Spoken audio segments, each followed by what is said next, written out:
Olá, internautas aqui da TV 61. Estamos começando mais um programa O Direito Achado na Rua, aqui pelo Expresso 61, pela TV 61. E temos a grata satisfação de receber hoje o professor Antônio Escrivão Filho.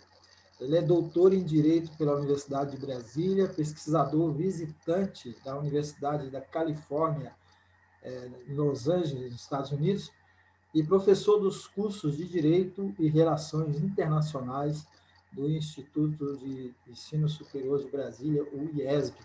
Eu vou conversar aqui com o professor Antônio sobre o direito humano à alimentação e nutrição adequadas e o sistema de justiça.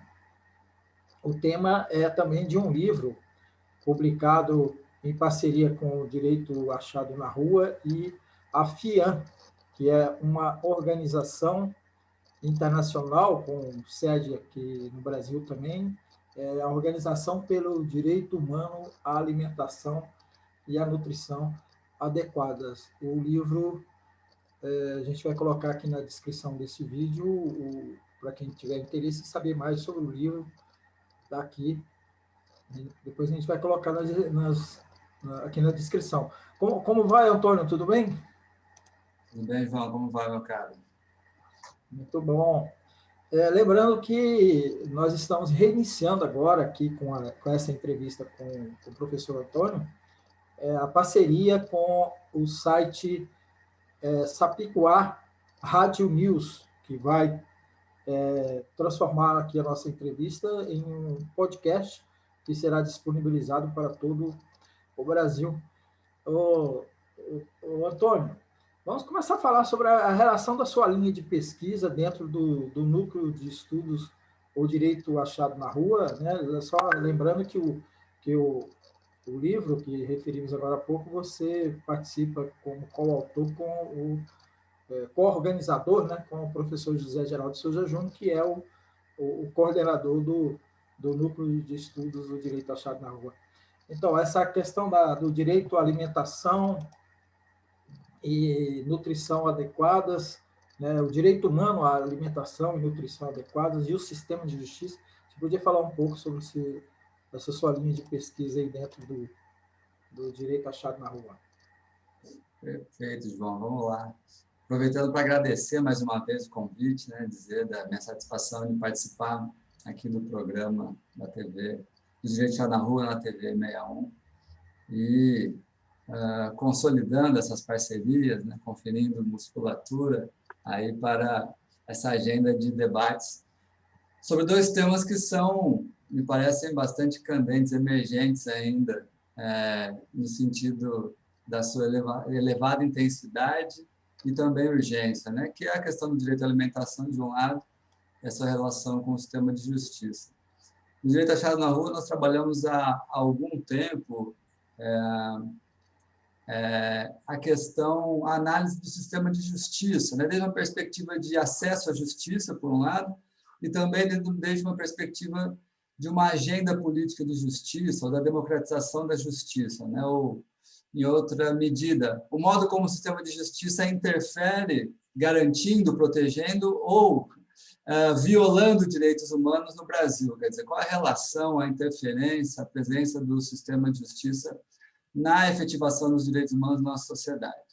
Por outro lado, a gente trabalha essa perspectiva de acesso à justiça e da expansão do protagonismo judicial em relação aos direitos humanos, a partir daquele elemento que caracteriza, que traz o referencial teórico do direito achado na rua, que é a relação entre o direito e os movimentos sociais. Podemos dizer que o elemento que caracteriza, define, distingue o direito achado na rua como uma escola, que é um conjunto de pensamentos e pensadoras e pensadores, o que caracteriza o direito achado na rua como conceito e como prática, como praxis, portanto, de extensão, de atuação junto a movimentos sociais e sindicatos, é o estudo, a análise da relação entre o direito e os movimentos sociais, aqui aplicado, então, ao sistema de justiça. No âmbito desse debate, que surge a ideia do direito, também o fenômeno, a emergência desse direito que, inclusive, ganhou relevância. Talvez seja o direito de primeira relevância histórica, porque é o direito à alimentação e à vida Se a vida pressupõe alguma coisa, a vida humana, a vida animal, a vida na Terra pressupõe a alimentação, né? As formas de alimentação. Mas tratando de uma sociedade como a nossa, nós estamos diante já do paradigma historicamente construído da ideia do direito humano a uma alimentação e nutrição adequadas. A ideia do livro que nós organizamos, me permita aqui, João, é um belíssimo livro, inclusive, temos na versão impressa e também na versão virtual, que o João disse que vai disponibilizar para vocês. A ideia do livro foi justamente, então, estabelecer a interface dessa análise.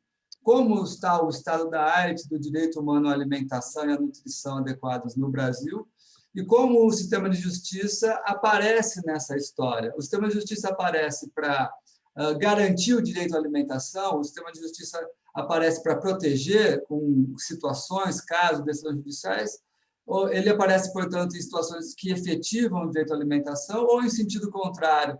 A gente percebe que quando o sistema de justiça entra nessa história, ele acaba proporcionando a repetição de uma violação do direito à alimentação. Esse é o interesse do livro, um livro que ficou bastante interessante, poderia assim dizer, a partir, né, dessa agenda, que é uma agenda prioritária, característica da FIAM, essa organização internacional para o direito humano à alimentação e nutrição adequada.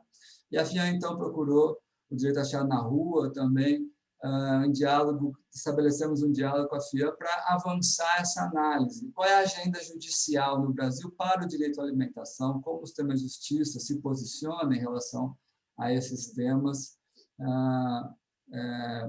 e também na sua complexidade, porque a FIAM traz para a gente essa compreensão. O direito humano à alimentação, João, é um direito individual de toda e qualquer pessoa, evidentemente, mas também é um direito social, ele tem um aspecto coletivo, porque principalmente na sociedade, em qualquer sociedade, mas na sociedade moderna, que nós, na sociedade que nos inserimos, para nos alimentarmos, nós precisamos ou produzir, e para produzir preciso ter acesso à terra ou ao território, dependendo do sujeito que nós estamos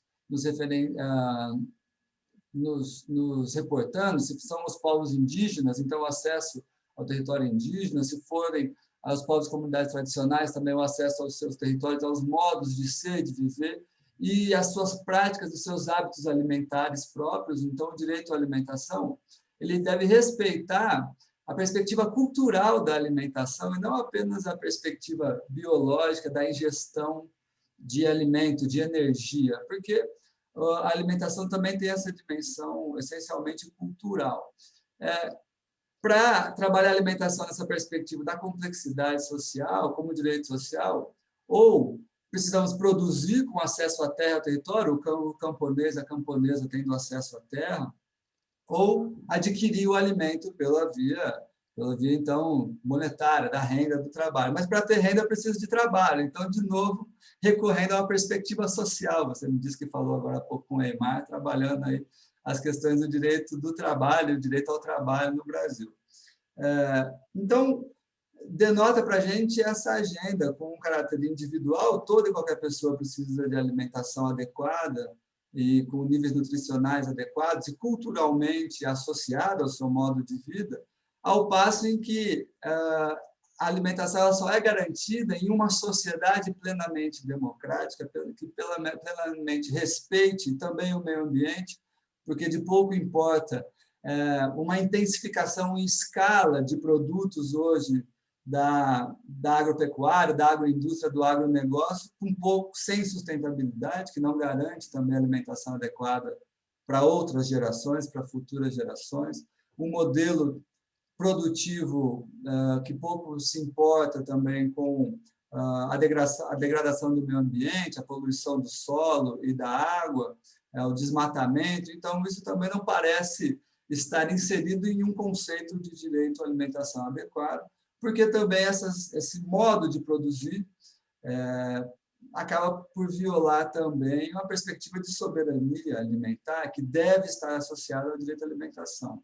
A ideia de soberania alimentar do país, garantindo política pública de alimentação saudável, nutricionalmente adequada para toda a sua população, e também uma ideia de soberania alimentar de toda e qualquer pessoa ter condições de projetar a sua vida com alimentação saudável, sabendo que vai se alimentar todos os dias, 3 vezes ao dia, o que, infelizmente, talvez possamos dizer que seja um privilégio no mundo de hoje, João. Dados de organismos internacionais indicam que hoje, no mundo, cerca de 2 bilhões de pessoas não têm garantido aí o seu direito à soberania alimentar. E algo em torno de 820 milhões de pessoas, são dados que trazemos no livro, passam fome no mundo.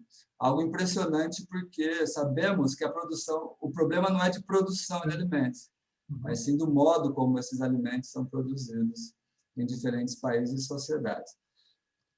Como todo esse debate chega até o sistema de justiça, ou o que o sistema de justiça faz quando esses fenômenos chegam até ele, é o que nós buscamos trabalhar nesse livro. Primeiro, com análises de intelectuais, de estudiosos e estudiosas no Brasil e no mundo sobre essa temática. Então, temos uma seção de contextos, textos analíticos, digamos assim. Primeiro, um texto inédito do professor Boaventura de Souza Santos, sobre o sistema de justiça no Brasil, da ascensão à decadência do sistema de justiça no Brasil. O título do artigo dele é muito interessante, ele anuncia algumas tendências. Por exemplo, esse texto foi proferido numa palestra que ele proferiu aqui em outubro de 2019. E na palestra aqui agora, o texto ele dizia: o sistema de justiça no Brasil ele só pode encontrar o seu referencial de legitimidade, novamente, só pode encontrar um referencial de concertação, no sentido do concerto institucional, se responsabilizar o juiz Sérgio Moro pelas suas atitudes. Ele dizia isso em outubro de 2019, está dizendo no texto. Àquela altura, parecia inimaginável que isso fosse acontecer, João. Eu estava presente na palestra dele e pareceu algo um tanto absurdo. Sérgio Moro, em outubro de 2019, era ministro da Justiça, ainda não tinha desencadeado as disputas com o próprio presidente Jair Bolsonaro. Então, parecia ainda que ele ainda vivia aquela áurea do herói, né? Claro, da elite brasileira. Foi aquela palestra que ele deu lá no UNB, como atividades para a comemoração dos 30 anos. Exatamente, João, exatamente. Lembro dessa frase dele aí em relação ao Moro. Olha aí, perfeito. Inaugurou os marcos da nossa celebração dos 30 anos do direito achado na rua, né? Que daí, em dezembro, realizamos o seminário em comemoração aos 30 anos do direito achado na rua e fizemos uma oficina também com um conjunto de autoras e autores do livro ali. Mas foi interessante, né, João? Eu tenho certeza que naquela altura da palestra do Boaventura, você deve ter sentido um sentimento talvez parecido com o meu. Eu pensei assim, quisera, mas inimaginável pensar que o Brasil vai condenar, responsabilizar o Moro por alguma coisa. 1 ano e meio depois, nós vemos o STF declarando que o Moro foi imparcial e era suspeito, quer dizer, condenou o Moro na sua jurisdição, dizendo que você não tinha condições de julgar o ex-presidente Lula. Então, é como se o Boaventura antecipasse ali uma capacidade de leitura das tendências do movimento da realidade impressionante, né? E é interessante porque isso foi captado pelo livro, naquela altura, uma palestra de 2019, mas que chega e está presente no texto hoje. O livro ele é inaugurado com um prefácio do professor Carlos Marés, uma grande figura também, que também trabalha de modo muito interessante a temática do direito à alimentação como direito pressuposto do direito à vida. Depois tem um artigo do professor Boaventura sobre o sistema de justiça, um artigo interessantíssimo da Valéria Buriti, que é a secretária-geral da FIAM aqui no Brasil, que trabalha justamente o conceito, o que a FIAM compreende, o que nós, então, podemos ou devemos compreender pelo direito à alimentação e nutrição adequada. Então, vai trazer esse conceito do processo alimentar, que estabelece todo o quadro da complexidade da cadeia alimentar, como isso, então, relaciona o direito à alimentação como algo individual e algo social, que eu rabisquei aqui rapidamente para a gente entender um pouco esse processo. Seguido de outro texto da professora Raquel Fajardo, que é peruana, uma incidência muito forte com povos indígenas junto à Corte Interamericana. E um texto meu do professor Zé Geraldo com a Renata Vieira, do coletivo Direito Achado na Rua, relacionando direito à alimentação e sistema de justiça no Brasil. Aí abrimos a segunda sessão. A segunda sessão são os textos justamente que trabalham essa ideia dos enunciados jurídicos, quer dizer, como o sistema judicial deve encarar o direito à alimentação em casos concretos. Essa é a ideia dos enunciados, né? Como teses jurídicas para as decisões, para os pareceres ministeriais. E esses enunciados foram produzidos por quem vive, enxerga o direito à alimentação no cotidiano, na prática. Então, foi elaborado pela assessoria jurídica, advogadas e advogados dos movimentos sociais. Então, os enunciados foram elaborados por quem atua na prática com essa temática, vendo como essa temática, o que acontece com ela quando desaguada no sistema judicial. Então, advogadas e advogados de movimentos indígenas, do Conselho Indígena Missionário, da APIB, a Articulação dos Povos Indígenas do Brasil, por exemplo, advogados do Movimento de Trabalhadores Rurais Sem Terra, da CONAC, a Coordenação Nacional de Comunidades Quilombolas, que você já entrevistou, inclusive, Versilene Dias, nossa querida colega Versilene, também trabalhando aqui, Givânia. Então, a Terra de Direitos, uma das grandes organizações de direitos humanos que trabalha com a advocacia em direitos humanos do Brasil, comemorando 19 anos hoje, inclusive. Então, um grande coletivo de advogados e advogados, professores universitários, como Gladson Leonel, da Universidade Federal Fluminense, Larissa Packer, da GRAIN Internacional também, uma organização que trabalha com questão de mudanças climáticas, todas e todos aqui no livro, fazendo análise para a gente da interface entre direito à alimentação e sistema judicial no Brasil. Muito bom, Antônio. Eu queria fazer uma série de provocações aí para você refletir com a gente aqui. A primeira delas na minha concepção, quando você fala de direito à alimentação, e você falou de terra e território, né? O direito à reforma agrária, por exemplo, que a gente vê que está interrompido no Brasil, ela sempre andou a passos curtos, né? Tivemos um período de governos populares que ela avançou, mas mesmo timidamente, e agora praticamente estancada, né? Existem denúncias de lideranças trabalhadores rurais que o INCRA virou um órgão a favor do latifúndio, né? Essas são as palavras dele, né? E a gente vê que se estancou todo o processo de reforma agrária, assim como também as ameaças que a gente tem aos territórios indígenas e territórios quilombolas. Esse é um ponto, né? Outro ponto que a fome volta no Brasil, né? Então, a gente vê que as famílias já estão passando fome, né? Não é à toa que vários movimentos no Brasil inteiro é um movimento de conseguir comida mesmo, né? Cesta básica para pessoas que estão em extrema necessidade. E a gente não está falando nem daqueles estratos mais da miséria, né? Que as pessoas que vivem a miséria, está falando de pobres mesmo e até setores, né, que eram de classe média, então estão caindo, né, para a pobreza. Então, a fome está aí, criança passando fome, não quero entrar nesse ponto. Mas o outro ponto, que parece ser pequeno, mas não é que a justiça em geral, e a gente vê muitos casos disso, e recentemente teve um caso escandaloso, criminaliza com grande facilidade quem rouba para comer, né? Então, parece que existe nessa estrutura judicial brasileira, né, que é elitizada ao extremo, né? As pessoas gostam de condenar quem rouba uma barra de chocolate, quem pega um litro de leite para levar para o filho, né? Então, eu queria que você fizesse estou te provocando uma série de pontos, mas eu queria que você refletisse comigo essas questões. Perfeito. Eu acho que a reflexão ela é muito boa porque ela justamente traz para a gente essa relação. Falar de alimentação é algo muito simples, porque é algo que qualquer criança sabe o que é, não é, João? A fome e a alimentação. É claro que algumas, infelizmente, vivenciam isso em uma perspectiva dramática, ao ponto em que nós estamos falando de algo extremamente complexo, que também é o modo como garantir o que é, qual é o modelo adequado para a alimentação e como uma sociedade deve se organizar em relação a isso.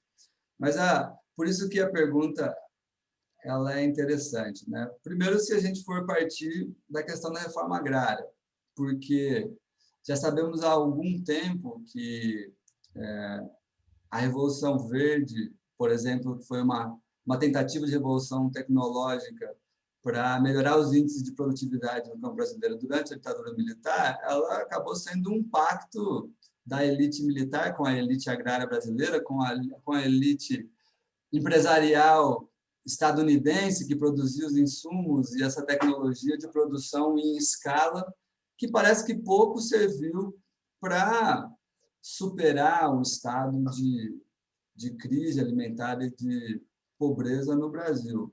Agora, de outro lado, justamente a reforma agrária e a perspectiva da agricultura familiar é que, historicamente e até hoje, e parece ser esse o modelo que deve avançar, é o que produz alimento no Brasil. E a Revolução Verde, por seu turno, e o nosso histórico fundiário é um histórico de tendência à concentração. Então, mesmo a realização da reforma agrária, que é uma política pública de, claro, desconcentração fundiária, mesmo ela avançando, ela não consegue fazer retroagir as tendências de concentração. O capital ele é sempre mais rápido, mais potente, mais forte, mais ágil do que a política pública, né? Isso quando havia política pública, né, João? Você está me dizendo aqui que hoje, infelizmente, o cenário é de simplesmente desmonte das estruturas fundiárias, de regularização fundiária, de implementação da reforma agrária, desmonte das estruturas da política indigenista, por exemplo. Uma das grandes ameaças hoje da agenda do desgoverno aí, que está no poder hoje do governo aqui do Estado é a agenda de revogação, por exemplo, do decreto do Brasil que ratifica a Convenção 69 da OIT. É aquela convenção que fala que para qualquer atuação estatal ou legislativa que tenha impacto em comunidades, povos indígenas, comunidades tradicionais, a convenção diz que esses povos, as comunidades devem ser consultadas. E o governo Bolsonaro agora anunciou, talvez como essas agendas de cortina de fumaça, de comunicação para desviar escândalos, anunciou que ia iniciar uma tratativa para tentar revogar a participação do Brasil nessa convenção. Todas as medidas que anunciam para a gente que já era difícil quando tínhamos política pública em alguma intenção e que agora, nesse desgoverno, estamos, infelizmente, e os movimentos sociais, povos indígenas, comunidades quilombolas tradicionais estão aí completamente desguarnecidos de qualquer tentativa de proteção estatal sobre essas condições. E a reforma agrária, nós sabemos, grande contribuição para a produção de alimentos no Brasil, e contra essa perspectiva, os dados também o livro traz aqui. Hoje, no Brasil, nós temos algo em torno de 1% dos imóveis rurais agricultáveis no Brasil representam 45% das terras agricultáveis. Então, é uma extrema concentração de terra. Quase 50% das terras agricultáveis estão na mão de 1% de proprietários rurais. Sabemos que esse não é um modelo nem sustentável, nem um modelo que serve à soberania alimentar e nem nutricional da nossa população. Então, essa perspectiva de compreender que o direito à alimentação está diretamente associado a uma política fundiária é fundamental. E entender também que quando um governo opta por desmantelar uma política fundiária, opta por dizer não vou titular terra indígena de território quilombola, portanto, ele está optando pela morte. Por quê? Porque ele está optando por modelos de não alimentação e sabemos que o resultado da não alimentação, da ausência de alimentação, é um resultado de morte. De outro lado, você pergunta e provoca sobre o sistema judicial, falando sobre, por exemplo, essa ideia que foi até desenvolvida a duras penas do crime famélico, né? Quer dizer, quando alguém furta um ingrediente para se alimentar de baixíssimo valor econômico, como o judiciário se posiciona. A duras penas encontrou um posicionamento de não punir, pelo menos com a reclusão, com a restrição de liberdade.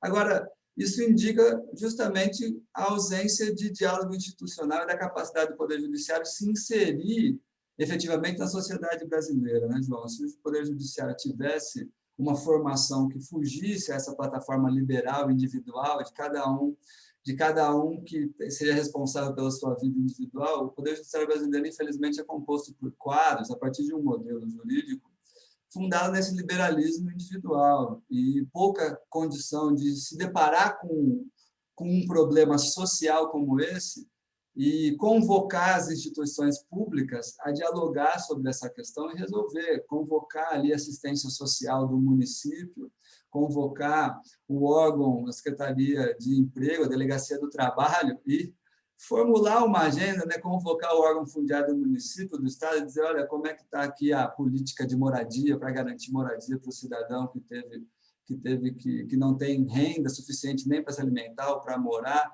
ou não tem acesso ao trabalho. Então, o que nós precisamos nesse sentido é um judiciário que consiga estabelecer o que nós chamamos de uma ponderação, onde não dê prioridade à propriedade privada, não dê prioridade à perspectiva do domínio, nem da terra e nem de uma situação dessa de furto famélico, por exemplo, dizer eu tenho que dar uma resposta punitiva a essa situação. Não, tem que dar uma resposta, digamos, uma resposta programática, uma resposta digna, uma resposta justa, de bem comum. A finalidade da justiça é construir o bem comum em toda e qualquer decisão judicial, seja uma decisão em um casal que se separa, uma decisão que envolve um conflito fundiário, toda decisão judicial ela tem um reflexo na sociedade, porque ela tem que buscar instituir o bem comum. E, nesses casos de furto famélico, o que o judiciário brasileiro precisa é encarar essa perspectiva de como construir o bem comum em situações de fome, de miséria, e articulação com outras políticas públicas, além da que nós chamamos aí da política exercida pela função judicial. Antônio, outro ponto que você mencionou, eu queria que você aprofundasse um pouco, é a questão da qualidade dos alimentos, né? A gente vê que a produção de alimentos no Brasil, no Brasil não, no mundo inteiro, né? Mas a gente percebe que, inclusive com essa sanha de muito lucro, né? A qualidade que se produz, tanto de vegetais e animais para o consumo humano, ela não tem uma segurança alimentar, né? Porque a gente está consumindo veneno, hormônios, etc. Queria que, da perspectiva do que você estuda, nos analisasse aí como é que é isso. Essa é uma questão também da maior importância, né? Veja que, de novo, pensar no direito à alimentação necessariamente é pensar como o Estado projeta essa soberania alimentar do seu povo, ou seja, a vida com qualidade e dignidade. E o Estado pensar isso é pensar como a alimentação, como o alimento é produzido. O Marés diz isso no prefácio, muito, muito interessante. Alimentar pressupõe um alimento, e o alimento pressupõe terra para produzir, porque o alimento não se produz na máquina, né? Não é gerado pela máquina, é gerado necessariamente na terra. Então, alimentar-se pressupõe alimento, que pressupõe terra, semente e trabalho. Então, olha como monta essa perspectiva social, que, claro, está intensamente já associada a dimensões políticas, econômicas, culturais e outras relações de poder.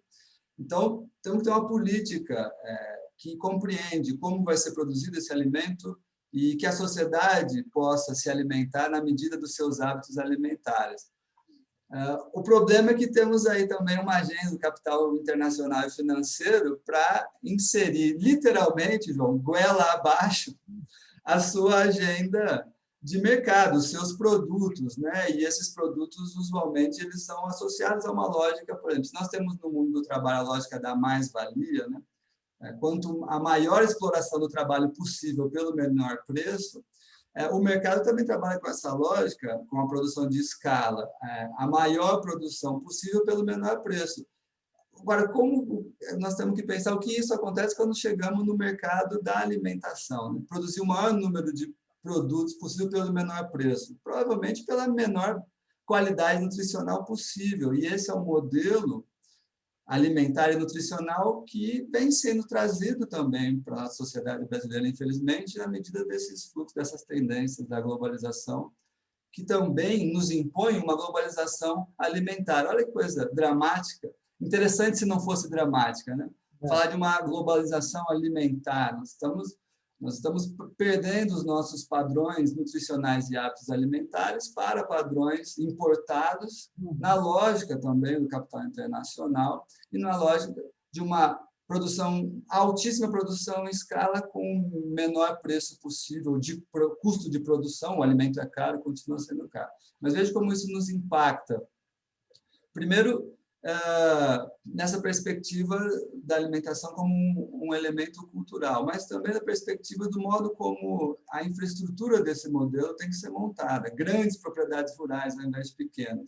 Grandes propriedades que vão se arrastando e expulsando pequenos agricultores indígenas, quilombolas, que produzem, portanto, alimentos, ou seu alimento ou alimento para a região.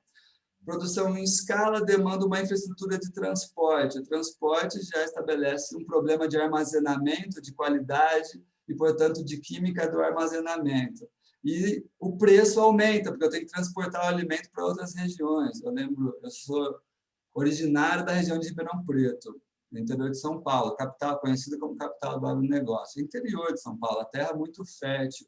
Eu lembro de um estudo que tinha em Ribeirão Preto que dizia que a população carcerária do município de Ribeirão Preto, capital do agronegócio, era maior do que a população rural. Olha que absurdo, João. Nós estamos no interior, um solo fértil. Por quê?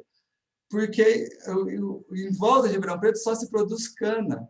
E a cana você não precisa de trabalhador rural, de camponês, e não tem quilombola indígena plantando e produzindo cana, todo mundo expulso.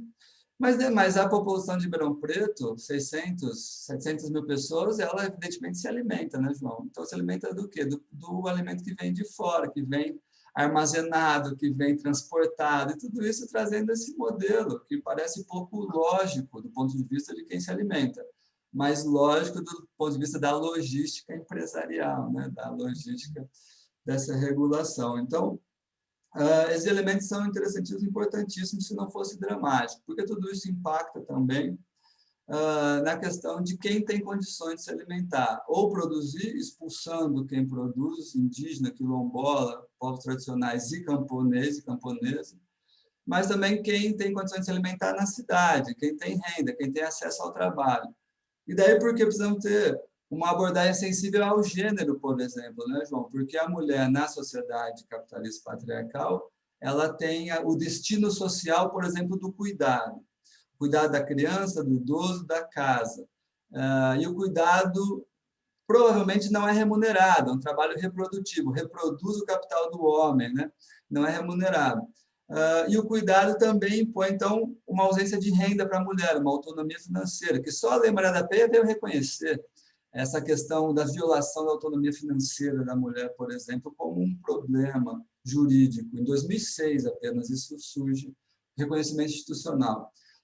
Então, a mulher não tem renda, tem problema também alimentar, ao passo em que a mulher também tem o destino do cuidado, então ela sempre tem que dividir a sua renda e o seu alimento com outras pessoas, o que o homem na sociedade brasileira, por exemplo, não encampa majoritariamente a responsabilidade. Então, olha como até uma abordagem sensível ao gênero para pensar essas questões parece ser reivindicada aqui. Vulnerabilidades sociais também se apresentam. A questão racial, por exemplo, o preconceito e a discriminação, que dificulta o acesso a postos de trabalho e, portanto, a renda para se alimentar. População LGBT, QI+, também preconceito e discriminação, dificulta o acesso à educação, ao trabalho digno e, portanto, a uma renda apta a produzir uma vida digna e alimento. Então, questões que se interseccionam, como aí a teoria da interseccionalidade vem apresentando para a gente esses dilemas.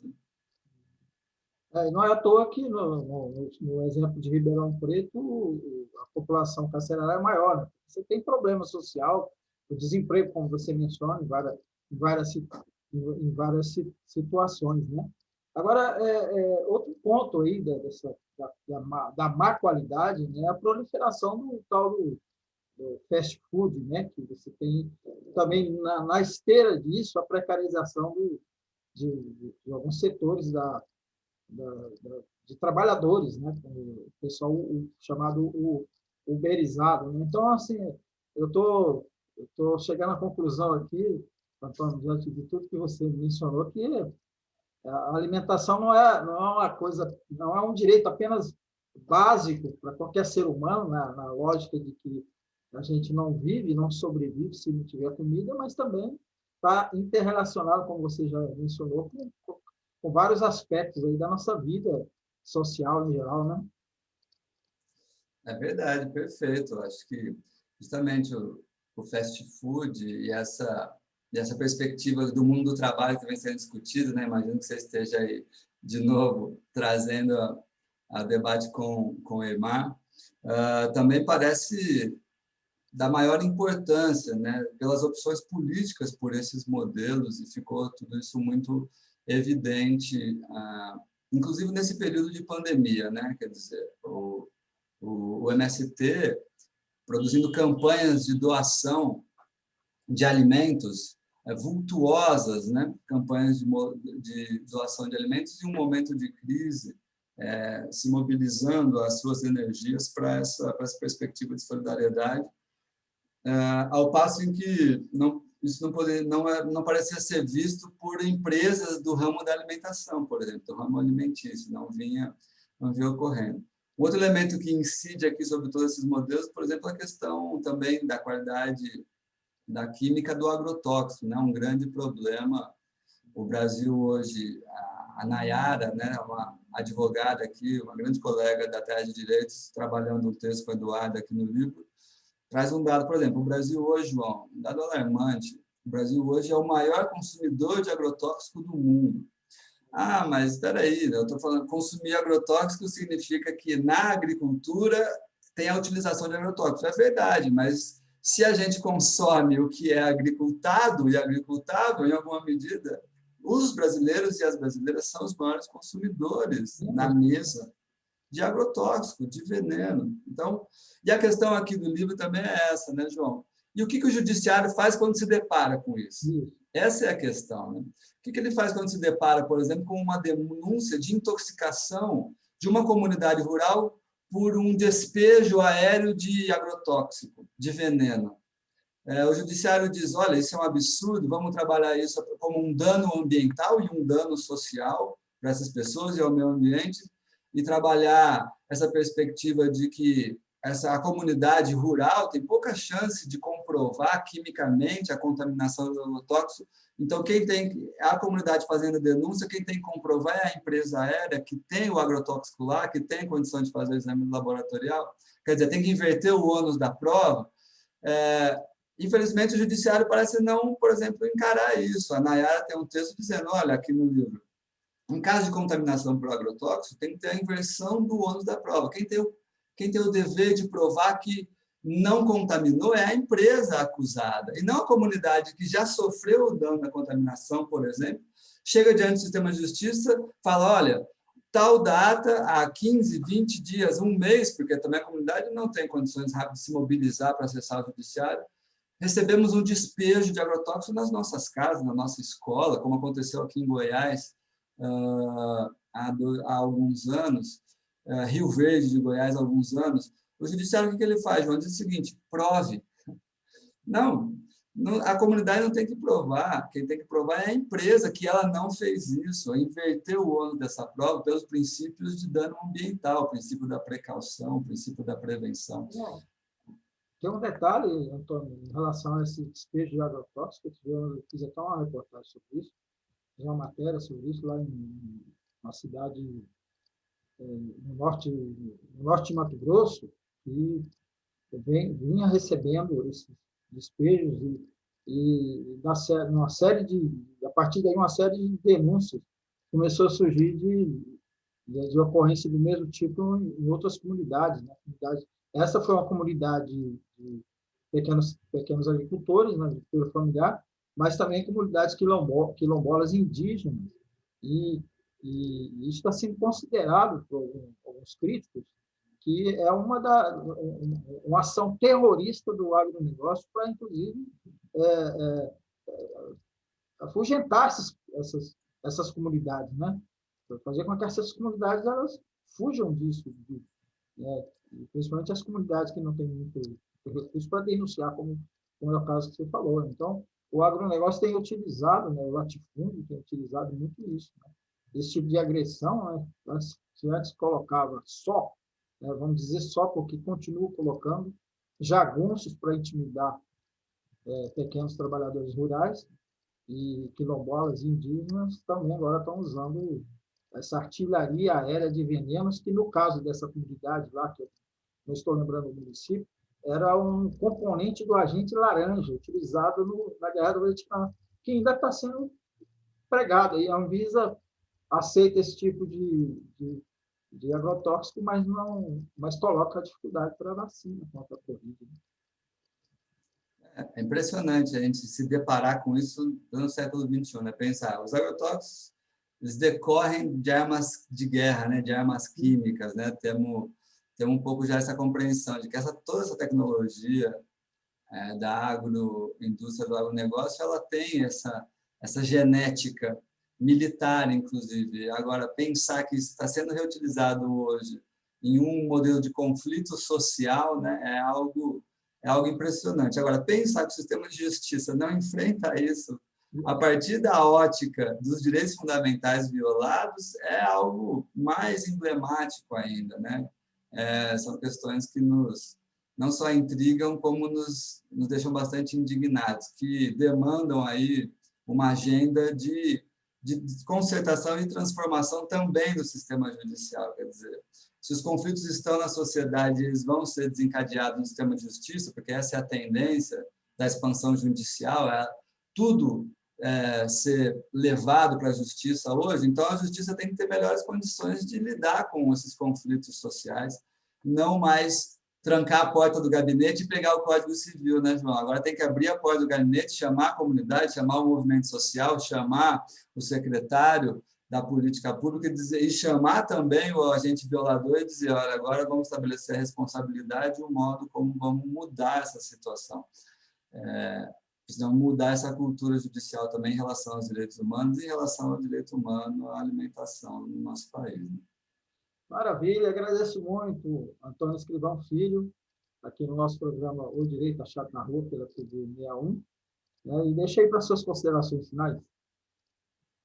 Meu caro, acho que eu vou continuar aqui, primeiro agradecendo o convite e convocar todas e todos para baixar o livro, fazer uma leitura, é um livro muito interessante, bastante plural, como eu disse, desde intelectuais especializados até advogados e advogados que também são especializados e trabalham no tema, uma ampla gama de entidades e movimentos sociais participando do livro.